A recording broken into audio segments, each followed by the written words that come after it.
it do? It's your boy Max at the Don, aka Op9, aka Tutankhamun, aka Tahuti Son, which means I shine through the wisdom. And welcome to Ring the Bell. Today, we're going to be talking about 2019 Money in the Bank. And I'm going to be giving it a Macc rating. And this is how the Macc rating works.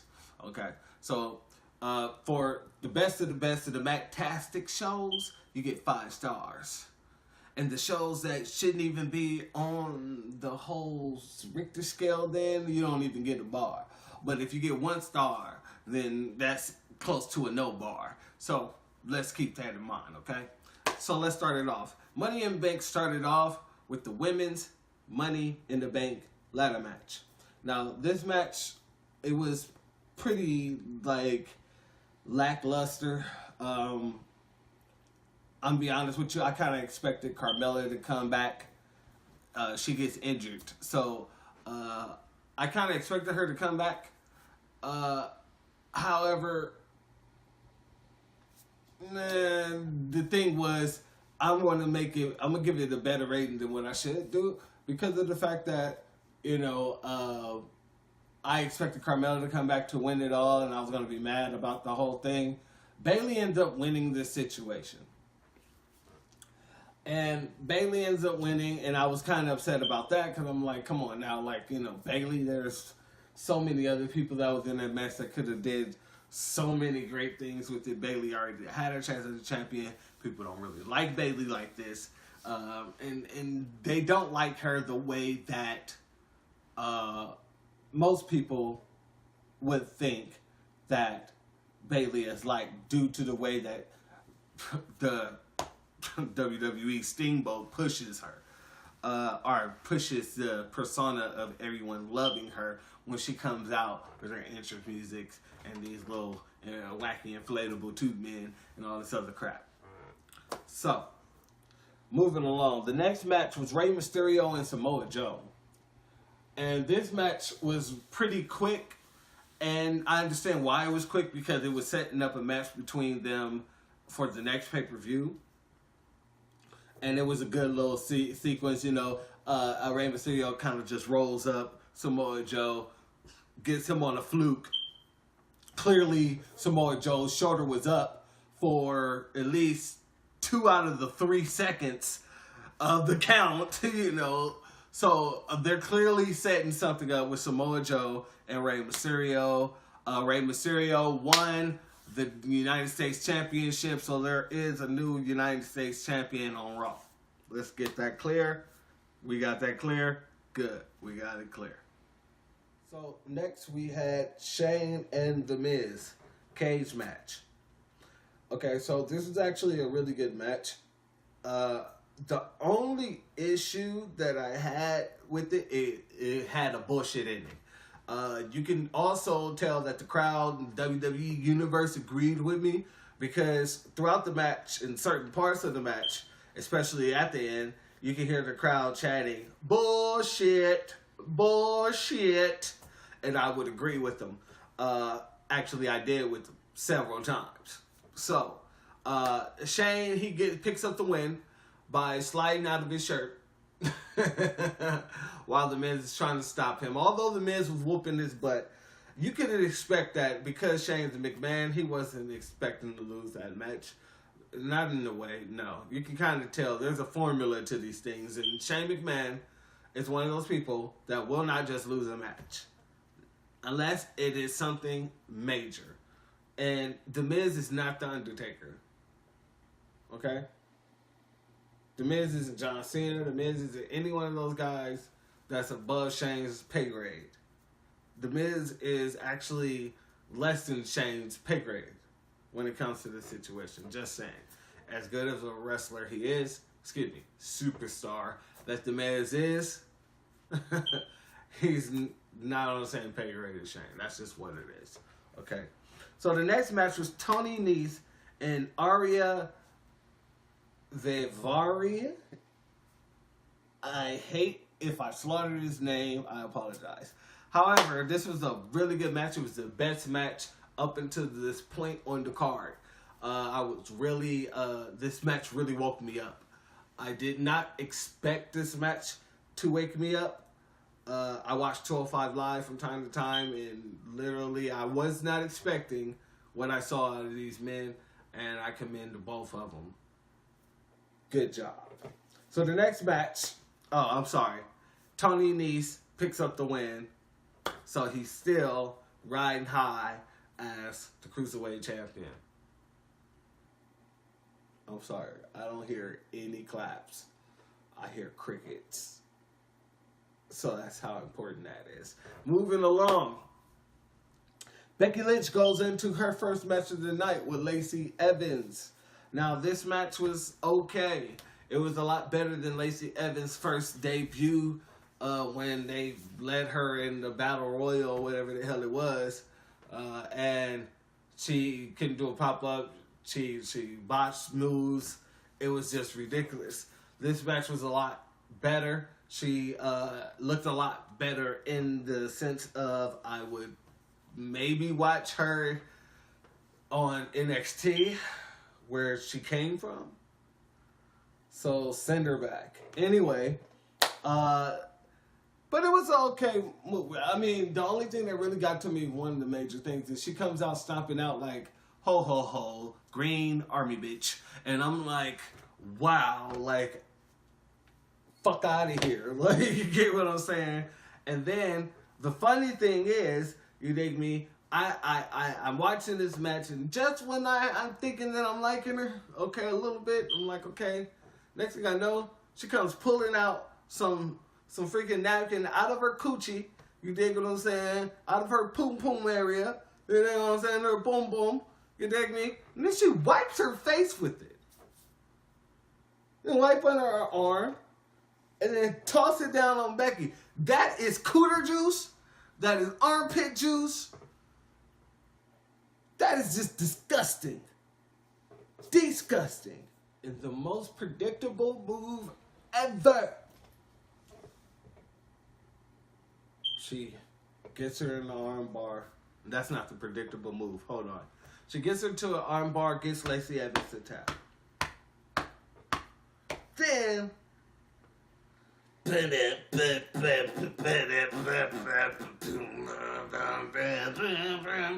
Charlotte Flair, monkey butt, comes walking down, and she curries some favors in the back to allow her to push her match up, even though her match was, scheduled for later on in the night.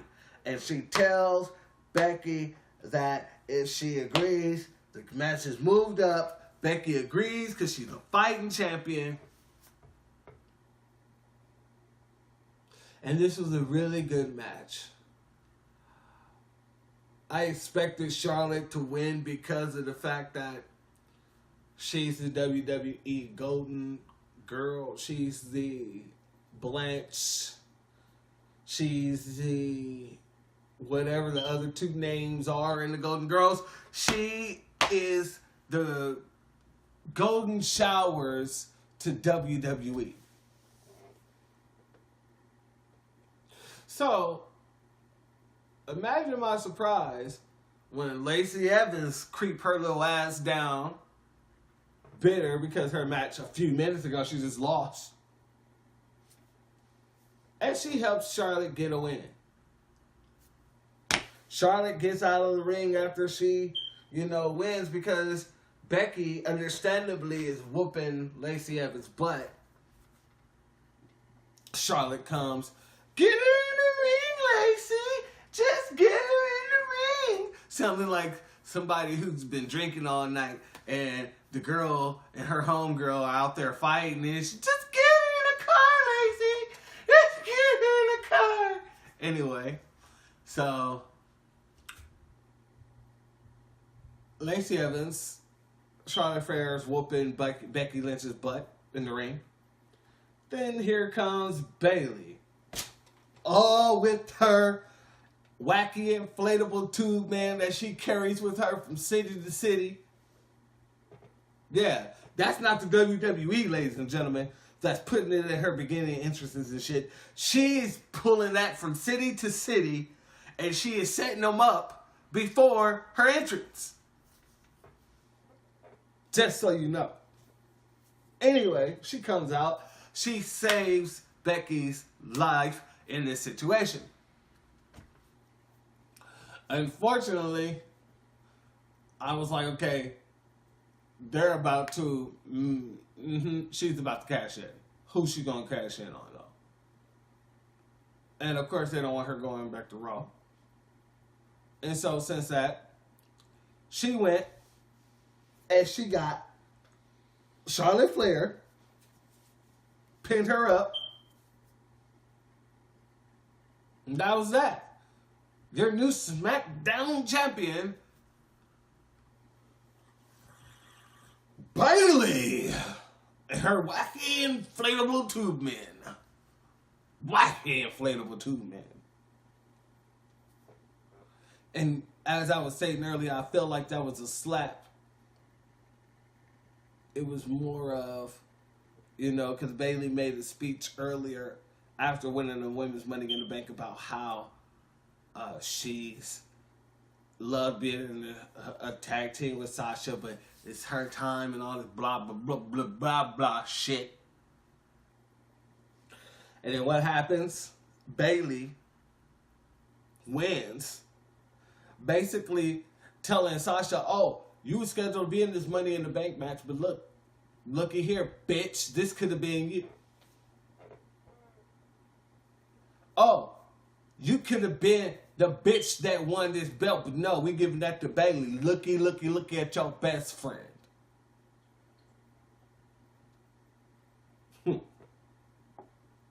But I still applaud Sasha with the golf clap. Stick to your guns. So our next match was Elias versus Roman Reigns. Roman Reigns walking to the ring. I'm Roman Reigns. I'm getting ready to spear somebody. And all of a sudden, here comes Elias. Walk with Ebola. That's what I'm going to call him from now on. Walking with Ebola. Okay? Because he's a sickness. Until he's a baby face again, then I'll love him again. But anyway. So Elias comes out of nowhere, hits Roman Reigns with his acoustic guitar. Roman Reigns is out. Then here goes Elias to the ring with his electric guitar to sing some bullshit song, like he does so well. And then as he was walking up the ramp, almost in through the Titantron,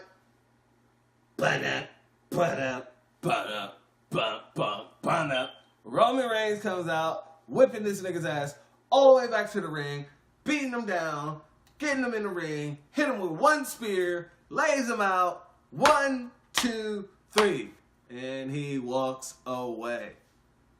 I guess that'll teach him about striking people from behind, especially when you're striking the big dog. Anyway, let's get back to this, okay? Next. I was about to number this up because all these is the numbers in my head. Okay, so the next match was actually Seth Rollins versus AJ Styles. And I'm going to be honest with you, I didn't pick a prediction in this one because this was just a very highly solid match, and I didn't want to select one or the other. I wanted to just enjoy the match. However, this was the best match on the card.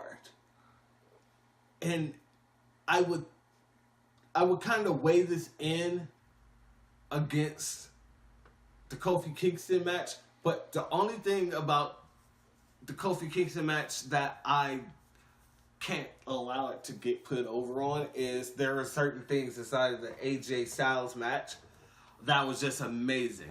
Like at one point, Seth Rollins goes to hit a curb stop and AJ Styles catch him, put him in the Styles Clash, boom, rolls him over, then Seth Rollins kicks out. AJ Styles went to go do a phenomenal forearm, and Seth Rollins counters, and he's able to basically get the win, basically, because he ends up hitting the curb stomp.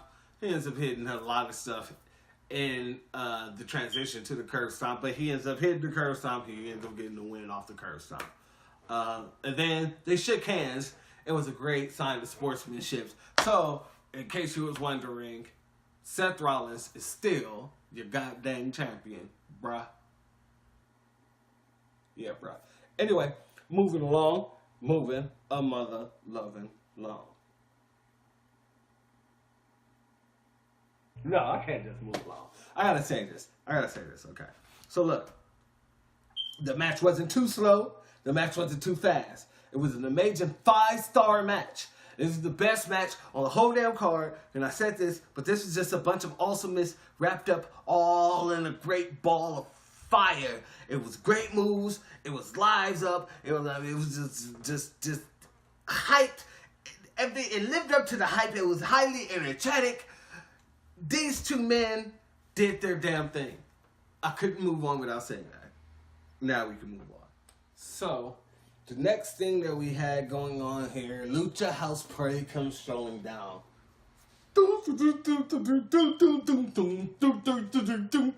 I don't know why that in my head, the Lucha House Party theme music sounds like Under the Sea, but it does. But anyway, they come out, they dance their way to the ring with their little mariachi band, you dig me? And they make their way to the ring, they get in the ring, and then Lars freaking Sullivan comes out. Which messes up my day. Because I don't know if WWE knows this, but when a person speaks such racist things, they are not allowed back into my life. I don't know about the rest of the universe, but I'm not so forgiving for a person just because he comes out of nowhere apologizing because he's losing freaking money and clout now. And what is it about people feeling like they can say some racist crap, they can do racist things, and then get caught up and come out and say, oh, I'm sorry because I'm losing money. Like there isn't a freaking a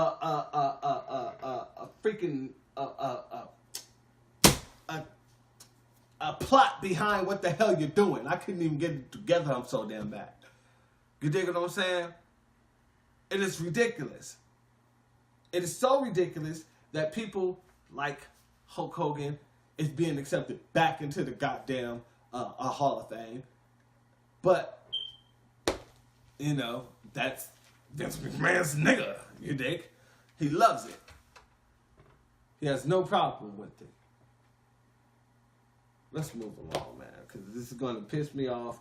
And trust me when I say this, it just does.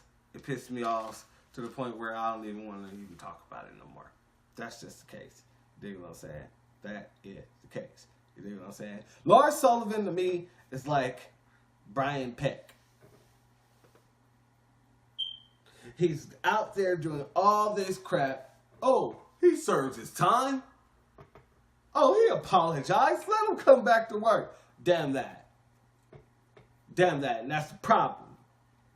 Moving on, god dang it. Next match. It's Kofi Kingston versus Kevin Owens. Which was another good match. It was very good. It was better than I expected. Better than I expected. Kudos to both of those men. You don't get the golf clap like Sasha Banks. But I'll give you a clap.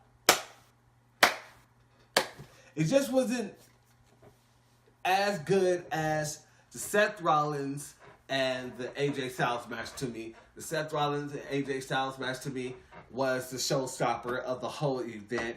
And that's just what it is, okay? Moving on.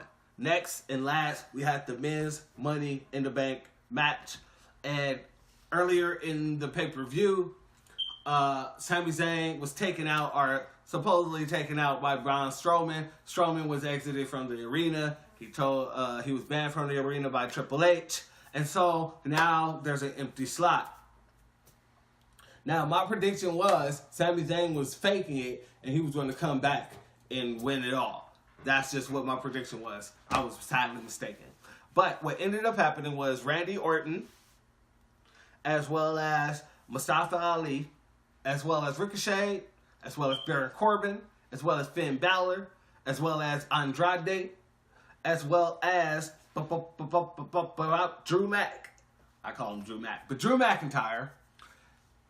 These men were the 7 contenders within the Money in the Bank. So what ended up happening is this match was pretty good. There were some pretty great moments. My favorite moment is when Randy Orton picked up 3 different people and just tossed them into this damn table. The back suplex into the table. That's just so awesome. So, I mean, there was one moment where Ali hit the Spanish Fly. I think it was on Finn Balor off of the ladder, which was ridiculous. Ridiculous. But it was enjoyable. Anyway, he hit the Spanish Fly on Finn Balor, or whoever the hell he hit it on. It might have been Ricochet. It was one of them skinny cats. Anyway, so he hit the Spanish Fly on him, and then here comes Corbin, choke slamming the fuck out of Ali through the announcer's table, and the crowd felt like how I felt. They still chanted at the top of their glorious lungs, "You still suck. You still suck. You still suck." And I agree. I agree. Anyway, so next thing I know is getting to the point where, you know, we're like, okay, it's winding down. Who's going to win this? And the point where it didn't really matter because all of them, I was bored by the time this happened. Brock Lesnar, out of all people, Brock fucking Lesnar comes running down to the ring. And he goes and he attacks and he does his thing and he climbs that ladder with no problem. He didn't even fight. But he climbs that ladder and he gets that goddamn money in the Money in the Bank briefcase. No.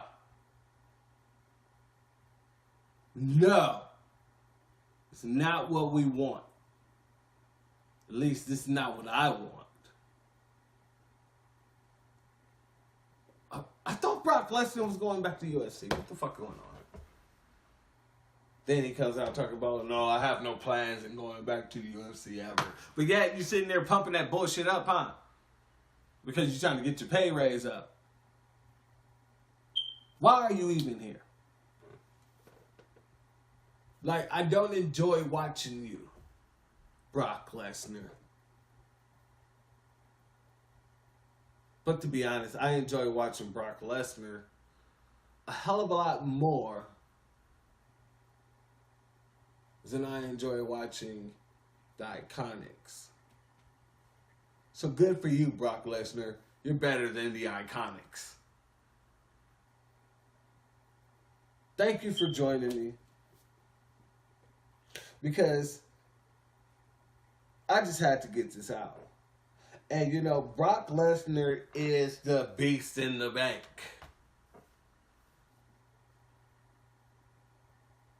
And Michael Cole comes out screaming like a jackass, like he does all the time, like a jackass. Because Michael Cole is a jackass. Jackass Michael Cole. Everyone in the arena is shocked. And I said and replied to the television screen, not me, Michael Cole, you stupid asshole. Not one bit. WWE don't surprise me at all anymore. AEW's coming up. I'm waiting on this shit. And I'm going to see how this works out. They got their TV deal. If you didn't know, AEW TNT October 1st. So all in all, Money in the Bank get a 3-star from me. And even though it's not magnificent, it's still kind of magtastic. And you could be certain that, god dang it, it's better than last year's Money in the Bank. Kind of. Sort of. Anywho, moving along. Thank you for tuning in. Because this has just been one of those things. As you can see, I'm kind of baffled still. My mind is just, I'm just so drained. I'm so drained. But thank you guys. Make sure you like, subscribe, share, comment. And if you want to win a $1,000 gift card, please make sure you subscribe, like, and comment. Because the more videos that you like and comment on, the higher chances are that you will win the gift card. We're going to be giving it away on our 1,000 subscriber. And maybe that 1,000 subscriber could be you. Maybe.